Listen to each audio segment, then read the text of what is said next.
I went to see my OB. I actually had an appointment scheduled, so when I was there, she checked it out. And she left the room, and she went to call my primary care doctor. And then she called me into her office and said, "You can't go home, where are your kids?" And I said, "My kids are fine." She was like, "You need to drive to Beth Israel right now."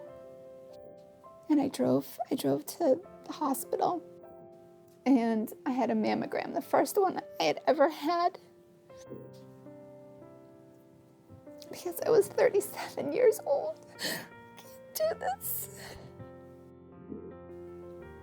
Okay.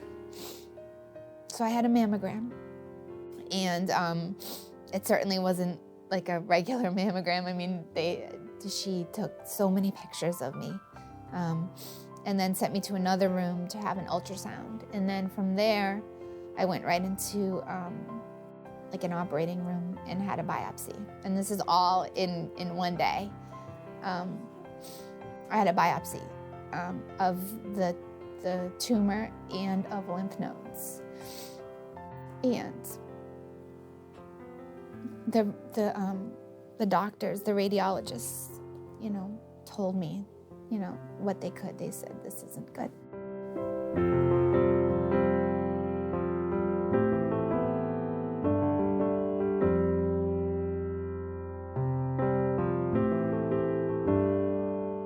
When I met Jessica, she was fully engaged in her life as a 37-year-old mother of young children in a stable and loving relationship with Scott, fully employed, and had a very caring and supportive network of family and friends. So I went to sleep that night, and put my big girl pants on and said, "Okay, I need to figure out what needs to be done." At that point, I was diagnosed with stage 2B, and I started to have some pains, chest pain. Ended up in the emergency room. And so they did the standard tests of, chest CT scan and things like that, and that's where they found the cancer had spread to my bones and my liver.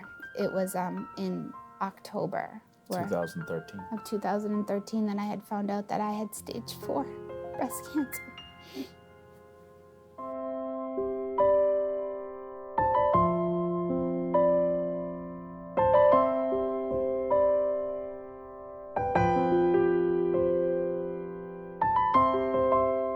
So my very first chemo treatment, my very first time on the floor, sitting in that chair,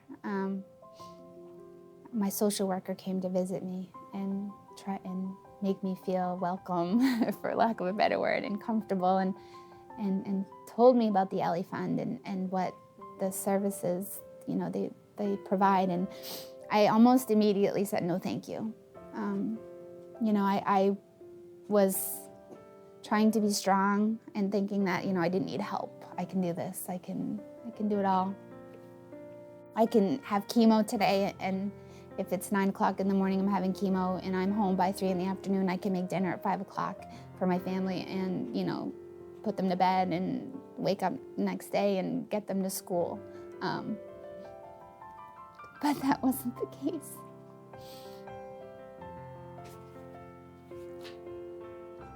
When I tell women about the Ellie Fund, they express relief and gratitude that they are not alone in their struggles to support their families. I didn't have to do anything. I didn't even contact the social worker. Ann contacted, you guys contacted the social worker, and my next, I was there sitting having chemo, and my social worker came up to me with all the paperwork, and she said, "Just sign on this one line and you don't have to do anything." So I signed my name on the paper, and I think within a week I was getting gift cards to the grocery store that was right across the street. I mean, you could have literally walked to the grocery store. We had this wonderful woman come and clean the house. And not only did she clean the house, she wanted to sit with my kids and just read them books, just to give me some quiet time. The worst possible time, in Jess's life and in our family's life, to have the Ellie Fund be there And I think I heard Jess use the word, and it's such an appropriate word, the burden. The burden of, because again, Jess is not worrying about her treatments. She's not worrying about chemo. She's worrying about how she's going to get her family fed, and the meals and the gift cards and the support was just amazing. You can certainly tell Jess lives for her children. And, whether it's my two, her two, our four, she spends every waking moment trying to give them the best possible life. And in the time where she should have been selfish and resting, what weighed on her was how, and you heard her say it, how was she going to take care of the kids? And the Ellie Fund, gave us something that we could never even possibly try to repay from an emotional standpoint. It was incredible. When Anne approached me, she understood. Like, I didn't have to say anything.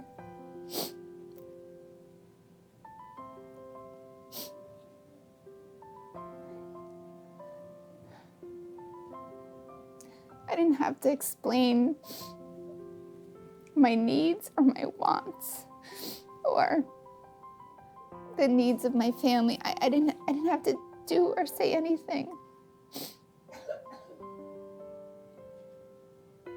She just understood. You just understood.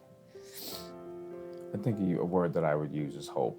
In that time, I guess I just felt like there was a bubble that was put around, Jess and myself and our family.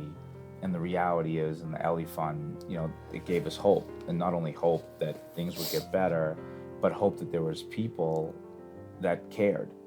Cared as much as we cared as much as our family members cared. To have a group that didn't know us at all go so far beyond the logical, it was just amazing. And at least for me, it gave us hope that we're not in a bubble, we're not by ourselves. And while we've got an unbelievable journey ahead of us, it's a journey that a lot of people want to help us in the scariest of times. The first group that really, this is really even before our family, was able to figure out what do they need and, how do we help. The Ellie Fund they were front and center. Yeah. They were just front and center. And I don't know what road we would have gone down without the Ellie Fund. It would have been that much harder, even getting beyond the money part of it. The emotional support that the Ellie Fund has given us has been just tremendous. I believe in the mission of the Ellie Fund, and I know Jessica does as well. I see firsthand the remarkable difference it makes in women's lives. The Ellie Fund responds in a caring and sensitive way to the day-to-day needs of women going through breast cancer treatment. But these donations and what they mean, it goes far beyond the financial. The emotional support that this provides to families who are going through quite possibly the worst time in their life, trying to deal with this with a family member, to make it at all easier isn't just the fact that people are able to buy groceries. How about they're able to take 5 minutes and spend some time with their children and read a book, or enjoy watching somebody read a book to their children. I could put a dollar amount on most things. You can't put a dollar amount on my wife and how she felt when the kids were happy and smiling.